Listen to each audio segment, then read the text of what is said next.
Alright, hello everyone. So the new CM has been announced. It is the Taurus Cup Tokyo Derby 2400 meters, exactly the same as the JP cycle. Basically, we are going to do Taurus Cup. After that, it's going to be a long race, right? So first off, it's going to be a medium one, and over here I have some lists already prepared by my friend here, Vincent. He's part of my gaming clan, and we already had great discussions with the rest of our gaming clan about what kind of horses we're going to train, what parents we're looking for.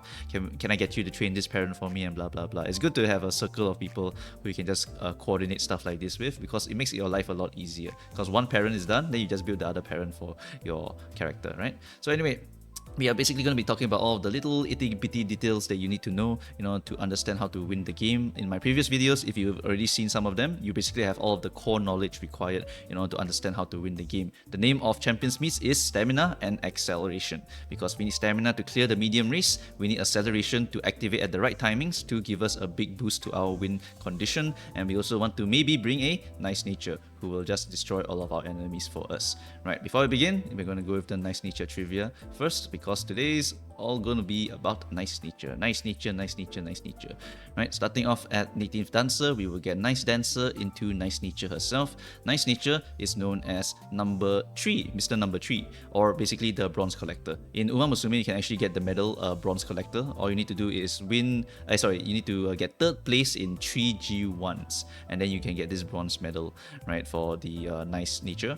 And basically, Nice Nature is, in real life, did not win a single G1 race, and she had to 3rd place every single G1 race. She did win some G2s and G3s, but she never ever won a single G1 race. However, she is one of the ones that earned the most money as a horse who has never earned a single G1 title until the horse Deep Bond comes and takes over that title, right? And then over here you can see Meteor Shower, who is Nice Nature's best friend on the retirement farm. Basically, Nice Nature, if he did not see Meteor Shower in sight, he would get very agitated, right? Also, Nice Nature in the anime also has a very close bond with the trainer. That is a reflection of the in real life bond with the actual trainer Baba Hideki, who basically is a very, very strong bond between a horse and a guy, right? Some of the stories I heard is that Baba Hideki, when Nice Nature was forming some tantrums, basically Baba would just stand there, and then Nice Nature would relax after a while, and then after that, if he wanted to move Nice Nature around, all he had to do was walk, and then Nice Nature would follow him without any pulling of any strings or whatnot. So that's why, the bond was just very, very strong between the two of them. And before races, Nice Nature also would be a bit nervous, and then Baba would have to come down to go and comfort him before he go and race. By the way, Nice Nature is a guy in real life. Okay, so another thing that Baba did was that before Arima Kinen, there was a great incident with Rice Shower. By great, I mean horrendous incident with Rice Shower. You can go and read up on it. I will not be talking about that in great detail. But basically, Nice Nature had a very minor leg injury before Arima Kinen.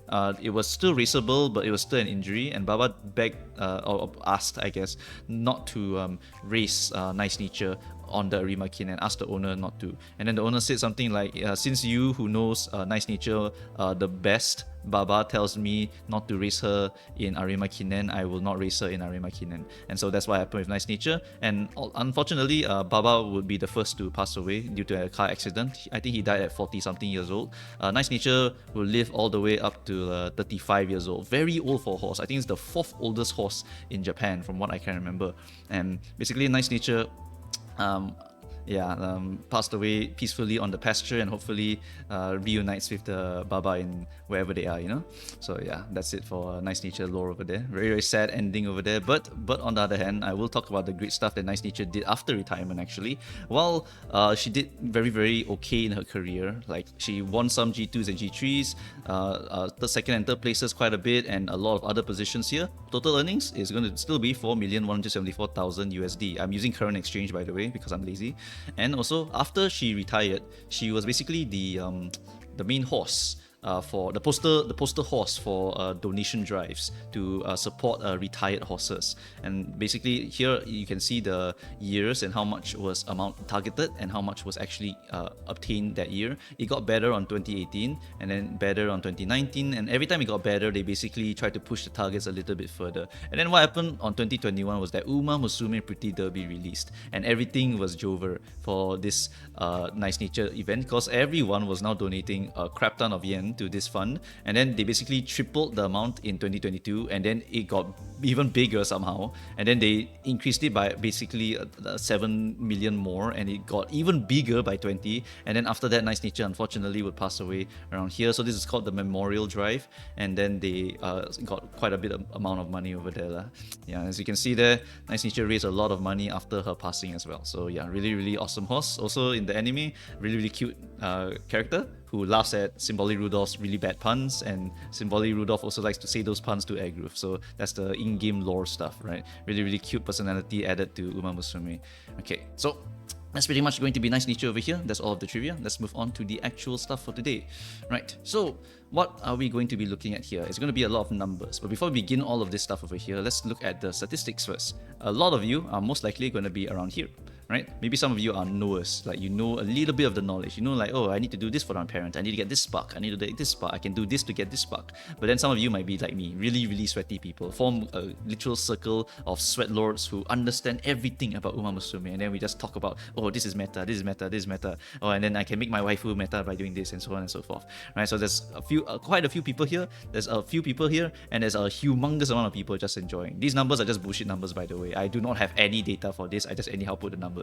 Right? And then there's going to be about 1 to 5% of the player base going to be like Giga Whales. Some of the whales will be under here. They're just enjoyers. Maybe some of the whales are collectors only, right? They don't really know anything. Like maybe Hololive players. Oh, I love this horse. I pull the horse. I don't care. I don't know how to race her. Never mind. I just pull the horse anyway. Some of you are sweats. Then you just pull the horse. Then, oh, this horse is meta. I pull. This horse is meta and waifu. I pull. Right? Whatever. Like some of us just lie here. But they always form a small percentage of the population. So if you go into Champions Meet, and since global is basically multiple countries, huge countries, right? It's possible that basically you will never ever encounter a sweat, right? You can just hit every single person here. That's actually a possibility. So that's why, even though it's very a very sweaty-ish event where you just fight people in 3v3s with gems on the line, it's honestly not going to be, I think, that massive of an issue. You need a little bit of an understanding. So that's why I'm trying to push you from here into a here kind of player, because that will just give you an edge over a lot of the other players already. Like maybe you don't fight a sweat lord ever and then you just win, or you fight a sweat lord 1 or 2 times, that's still a win. You just need 3 wins in Champions Meet to promote to the next level, and you have 3 days of trials to go and keep fighting it. So that's why there's a lot of opportunities for you to actually promote yourself, and so you are able to usually always progress as long as you know a bit of what you need to go for, right? So let's talk about the stuff that you need to go for. This one here is done by Vincent, who desperately needs some extra carrots. He did some tier lists for me here. I agree with some of them. I don't agree with with some of them as well. But whatever, that's just tier list for you. If you want to help Vincent, feel free to go to his Discord or add his friend ID and use his cards. He needs gold and he needs carrots. Right, so that's the requirement for me. I've done my advertising for him. Okay, now let's talk about the actual stuff here. First off, S tier, Nice Nature. The debuffs are very powerful. Negative 6% stamina is extremely good, and so if you can nuke people's stamina, it's going to hurt a lot. Like, look at my Oguri cap stats. I have 850 stamina, I have 160 gold here, I have 2 gold recoveries. If I have been hit by 2 Nice Nature gold debuffs, I will have 71% energy for my last spurt. My HP gets nuked over here. So that means I will actually not be able to go at my top speed for a very long time at the last spurt, which is bad. So even 1 Nice Nature hitting me with both of them is going to cripple me. But what if my other opponent also brought another one? Then that's 4. And if there's 4 debuffs in the lobby, I'm dead. Oguri is just gone. But I'll still bring Oguri anyway. Why? Because Oguri is my waifu, and I already made her as best as I can already, so I'll still bring her. Oguri would never be a bad horse. It's just that Oguri is going to be quite weak if there is a debuffer here, and that's why Nice Nature is really very annoying, because a lot of people are going to run pace chasers. They really like pace chasers in this game.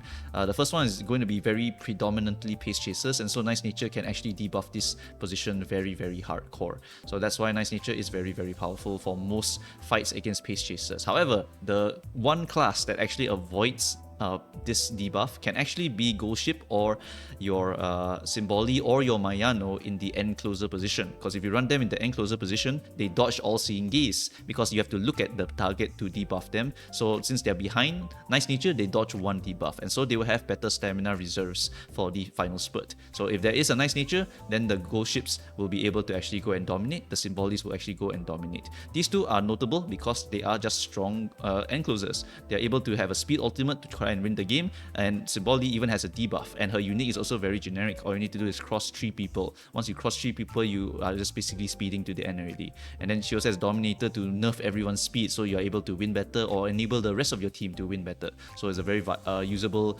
character, very strong character.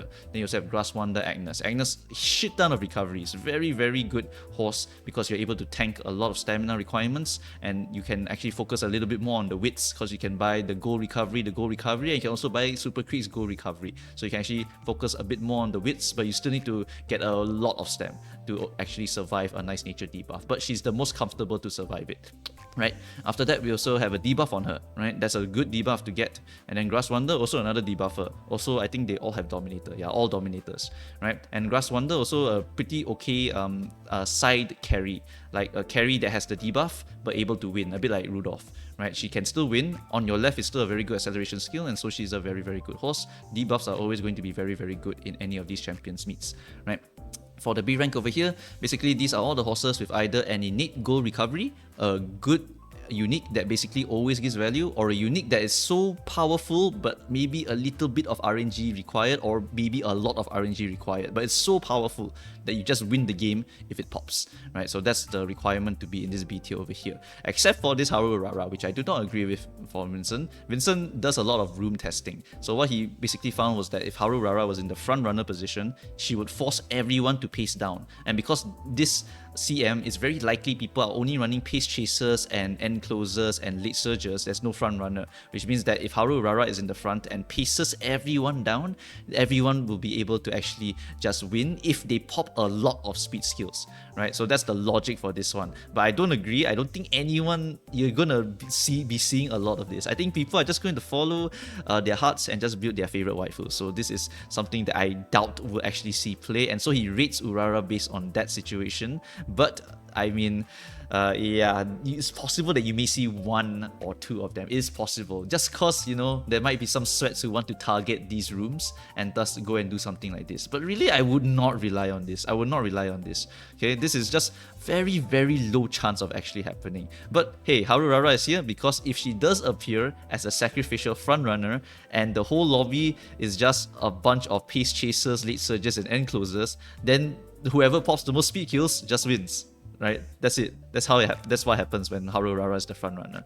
Okay. Anyway, besides that, Maru, just a very good unique, very good skills, just a very all-around good horse. Narita, end closer, can dodge debuff, a bit weaker of an ultimate, but still okay. Straight away spurt unfortunately does not work here, so it's not going to be a super powerful horse, but still viable option for stamina reasons. Daiwa Scarlet can straight up win the game if you pop that ultimate at the exact right timing. That's why she's so powerful. I know one Holostar member that's going to really enjoy running his Daiwa, because if Daiwa hits it at the exact right time, Daiwa is literally unbeatable. So Daiwa is a very powerful horse if you hit the timing. That's why she's up here. Oguri, always a good horse no matter what, and my goat of all time. So that's why I'm always going to build my Oguri no matter what. When Christmas comes out, I'm also going to build that Oguri forever, and then once she falls off, I'll probably still try to find a way to make my Oguri better, to make it viable. Right? After that, we also have Mayano, Mihono, and Tokai Teo, all of which are just very good horses. Right? Mayano has Nimble Navigator, can kind of RNG the game, and also just a very versatile horse, can go into any position you want. Very good F2P horse. Later on she'll get an event that gives her a free acceleration skill also. It's very powerful. Then all these other horses here, why are they all so low? Either RNG uniques, or no gold recoveries, or not usable gold recoveries, or no actually super amazing ways to win the game, or maybe it's a bit hard to get the 3-star off them, right? Because for some of these horses here, like Super Creek and Majiro, like the 2-star one can't be transferred down, and the 3-star itself, it is good, but you might as well inherit them into other people. That will actually be a lot better. For Super Creek, it's a bit different. I think it's a skill different. That's why it's different. And also Suzuka, I really want to train my own Suzuka, but I don't have one, first of all. That's the biggest issue. But also the second issue is that if I were to train her, I don't have a recovery on her. Theoretically, I could get the recovery by using Ines Fujin as well as my my Super Creek, but I don't know lah. I really want to train Suzuka. I think she should be much higher on this tier list. This one's not done by me. This one's done by Vincent. But I feel like Suzuka can be a lot higher here. But yeah, there's a lot of other logics here. I do not know all of the logics for Vincent's tier list, but I do agree with some of the placements here, which is why I mentioned the ones that I do know of. Right. After that, we have the Legacy tier list. This one, basically the top S and A ones, I totally agree with. Pretty much Maru and Taiki are the core inherits. You can check Urzi's reference document as well. Basically recommended as well, 100%. You must get these two ultimates. Very important for the first 3 positions, because the 4th position can't really use them. But the first 3 positions love these ultimates over here. If they end up in the correct time position for Taikis, they can win the game. If they end up with Maru is straight up, by the way, a guaranteed acceleration ultimate. You basically always want Maru. It's literally only bad if it doesn't trigger, aka your wits didn't actually give you the proc chance, right? So that's the only weak one. But this is straight up just the one to get for the front runner, the pace chaser, and the late surger, right? And then for Major Ryan, you want to get this for the late surger and the end closer, because if you go into the 6th position, you can win the game if it pops at the right timing. So these are very powerful uniques. These are the 2 generic uniques, and this one is a okay unique that can potentially win you the game, but you need to overtake someone. And then the rest of these are also a bit more RNG, so they're not really worth mentioning. And this one is for legacy purposes. Ghost Ship's one is okay for winning, it's just not good to pass it on to someone else. Yeah, okay, so that's pretty much it for all of this tier list stuff. This one's all Vincent stuff, so if you want to support Vincent, go ahead. And if you don't agree, you can go and yell at Vincent. Please don't yell at me, I'm just a messenger. Alright, so let's move on to the skills that you're looking for here. Groundwork, Escape Artist, Restless, Concentration, Rushing Gale, Unrestrained, and Front Runner Corner Streets. These are all of the front runner skills that you're looking for. This one's to help you go earlier, faster. This one's to help you just get acceleration later. This one's to get you a recovery, and Groundwork is the most important skill. Try your best to get this one. Either inherit it or hunt it down using a card. It's better to inherit though, because you just keep running until you inherit the Groundwork spark into your character. That one's the most important one to get for front runner, because Groundwork, if you have it and another person doesn't have it, that gives you that one little boost at the start that can help you get the first position and thus win the game from there. So that's why Groundwork is just so damn important, right? For pace chasers, you want Nimble Navigator just for the RNG. My Oguri has it by default, my Yano has it by default, totally viable options. Race Planner and Gorman, these are just recoveries for the stamina requirement. You also have Pace Chaser, Corner, and Streets. Late Surgers, you want on your left Fast and Furious for accelerations. Late Surger, Corners, and Streets for speeds. 1.5 million CC also is a decent speed one for this map. Can RNG the Nimble Navigator once again. And the Gold Skill Go Home Specialist for Go Ship, that one's a really good one. And you also have Encloser, Corners, and Straight. And also once again can RNG Nimble Navigator. Take note that Nimble Navigator right now is currently the unbuffed version, so it's pretty hard to trigger. But if it does trigger, it can give you a lot of value. Same for Uma Stan. Uma Stan is also unbuffed right now. Later on it gets buffed, so it actually becomes a lot better, but right now it's pretty much unbuffed. So you might want to consider the cost of the skill first before you buy it. So if there's something maybe a bit more guaranteed value like the greens, then you should prioritize buying the greens first. Then after that, if you have leftovers, feel free to pick these up. But maybe you have other skills like these, like Playtime, Home Stretch, Tail Held High. All of these are really good for every single horse. So feel free to buy those first and then prioritize these last, right? That's why I put them in top to bottom. Highest priority into good priority, into okay priority, into not really good for the front runner, but good for all of the others in the back lines. Just take note, the ones that I put as unbuffed are the ones that are more the less value because of the activation being pretty hard, but if they trigger properly, they can give you a lot of value. All right. So that's pretty much the skills over here. You can question me in the comments if you want, but they should be pretty straightforward because these are all just speed skills that activate in the middle or the end, or this is just a generic speed one, this is just a generic recovery, and this is just a generic skill that gives me the gold. And then the killer tunes, the reason why it's only okay is because the duration is very short. So sometimes it might miss. It actually will miss a lot. That's why Killer Tunes is really not that amazing, but it's also okay because, you know, Daiwa gets it for free. So why not, you know, just buy it. If you have nothing else to buy, just buy that, you know. But if you can buy other stuff to fill up the slots, then sure, go buy those instead, because these are more higher value for the skill point cost. The value of the skill is very important when we're buying the skills in this situation. Okay, after that, you may want to see some of my decks. Sure, go ahead. I don't have any for late surges, however, because I'm not building a late surger carry. I'm only building a debuffer. This is my debuffer deck. I'm making making it work with the cards that I currently have, just trying to snipe the specific debuffs, aiming for big powers, aiming for big intelligence, because wits is the most important. Then I inherit my stamina and my speed.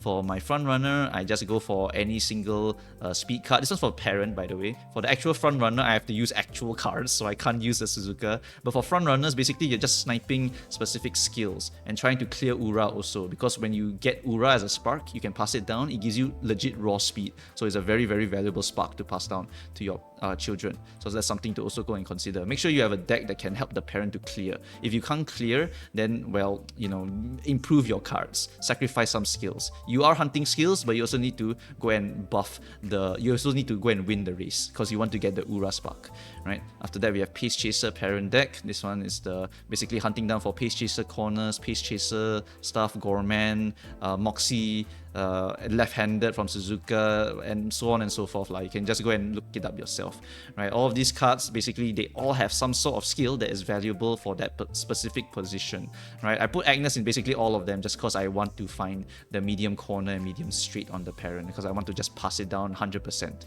right? So that's why I'm prioritizing that one on all my decks. But if you want to go even more wider and get even more skills, sure, do whatever you want, right? You can just do whatever you want for the parent training. It's as much as you want, right? Let's go on to the steps over here. For CM strategy, basically you just train meta parents with the optimal whites and for RNG transfer, and just hunt down all of the skills that you want to pass down, right? And you do this until you are bored or tired of it, right? If you really don't want to do it, then just do one per day, or just don't do it at all. Just use the whites and the blues. Just use the blues and the pinks. That's it, right? Like this part here, the parent training is optional, but it's something that I do because I really enjoy making really, really strong horses. So I just try and hunt down the white skills on the way. I try and train like maybe 3 times a day at least. And if I hit, yay! If I don't hit, well, so be it. You know, just do another run. And if I never hit it all the way until CM, I just count it as an unlucky CM. Just go in with my unlucky horse and just pray that I can win the game with good RNG, right? After that, you've just built your waifu and meta for the position that you're aiming for,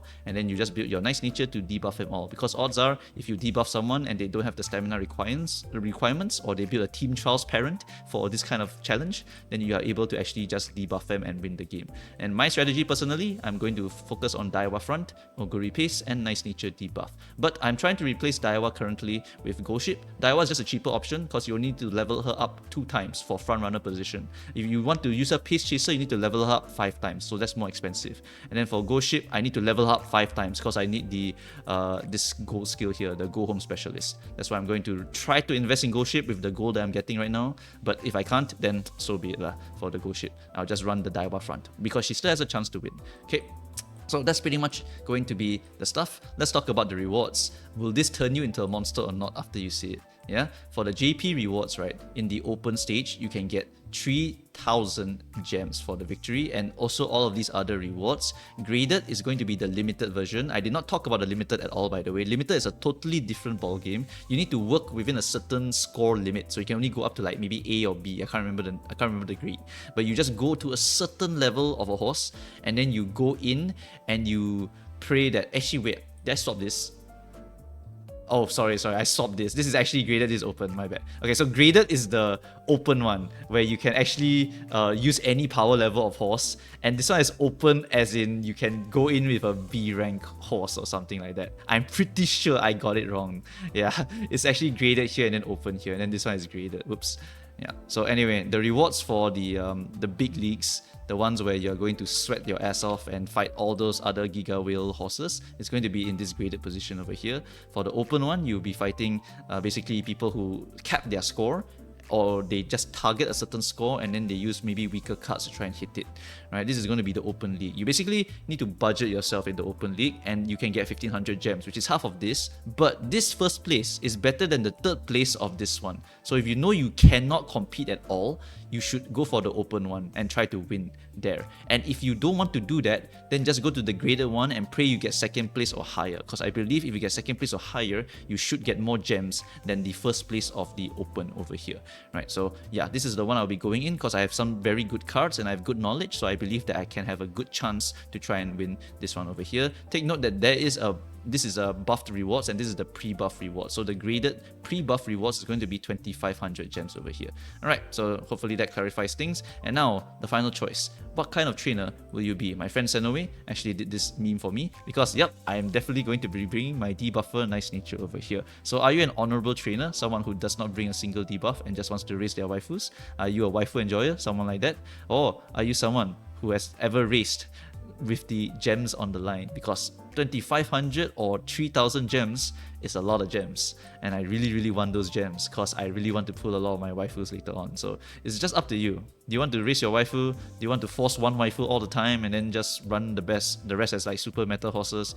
Like getting to A finals is something that's actually very doable for a large majority of people who just care about this stuff. So I would recommend trying for it. But if you really don't want to because you feel like you will fight a lot of sweats and whatnot, then yeah, sure, no problems. You can just go for the B rank one, or you can just go for you can just go for B rank here. You can just go for third place here. Like really, whatever you choose is going to be okay already, right? If you just truly don't care, I recommend, I think, graded, go the third place position, because I think you can get more gems than this one, if in case you really don't care at all, right? But if you don't mind going for the B rank one, then feel free to push for this one, because I know some players who play for a very long time and they only play open because it's more exciting, because you have to work within a certain margin of a controlled power level, right? While graded one, you can just go to infinite power level, so it's a lot more bigger variety of horses that you'll fight, right? Okay, so that's pretty much it for this guide over here. All of these tools will help you. I'll put the public link in the description if you want to go and follow it.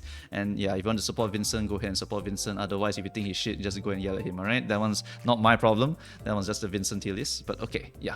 That's pretty much it, guys. Thanks for watching. Hopefully this has helped you, and good luck with your parent farming. This part here is one of the parts that is either super enjoyable or you will hate it. And if you really hate it, then just limit yourself, honestly, right? This one is optional, completely optional. What I would recommend, if you really do not like parent farming, is just aim for making this parent and this parent into decent sparks. Once they are decent sparks, pass down to the kid as parents, right? Because the unique is guaranteed inherited if it is the parent. So that means as long as you get the two uniques, you're okay already. Get some decent sparks, you're okay already. And then the whites, if you miss it, so be it. You just miss it. Nothing you can do about that one, right? You can still replace it with other skills. You can just race less also, because you can just focus on more of the stats rather than the skills, right? So yeah, anything that works for you, just do it. Don't have to stress yourself out for the first CM. There will be multiple CMs. So really, you can try again next time also, right? Also, please do not bring any Bakushin, Kuren-chan or Smart Falcon into the Champions Meet. This one is a medium race. Do not bring a short into a medium. Alright, anyway, that's it guys. Thanks for watching. See you guys next time. Bye bye.